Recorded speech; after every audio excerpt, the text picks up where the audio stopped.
This is the map published by The Guardian on the 30th of January, showing the extent of the destruction wreaked in Gaza by Israeli bombardment since the 7th of October last year. It's shocking enough in itself, but when you cross-reference it with other maps, you begin to get a sense of the way in which the conditions of life in Gaza have been systematically annihilated by Israeli forces. This is a map showing every residential building in Gaza before 7th of October.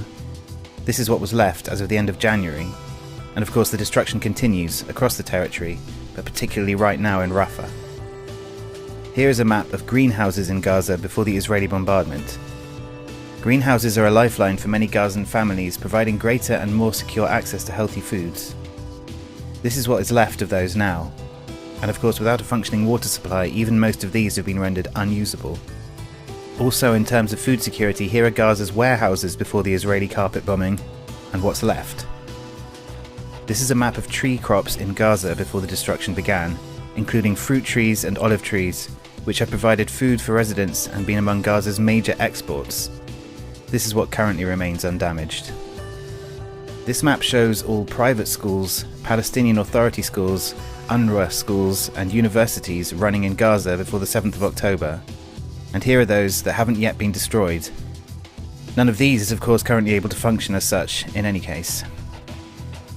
Here is a map of major health facilities in Gaza before Israeli forces began to attack them, including prenatal facilities, mental health facilities, clinics and hospitals.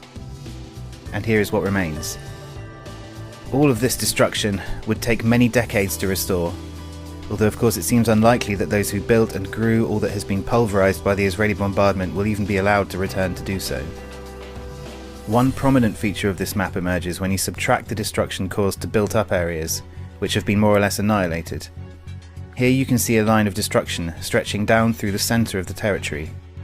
This particular swathe of bombardment aligns with the so-called humanitarian corridor announced by Israel along Salah al-Din Street in November last year. When residents of Gaza City in the north were ordered to evacuate, they were promised safe passage along this street. However, many witnesses have described Salah al-Din Street as a corridor of death and humiliation.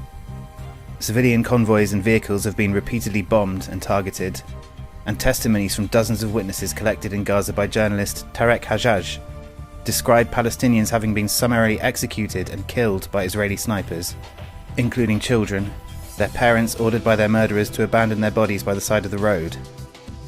According to the testimonies, people were made to crawl on their bellies through checkpoints, forced to undress and descend into pits filled with dead bodies, sometimes to be shot, sometimes to be released, among many other horrors.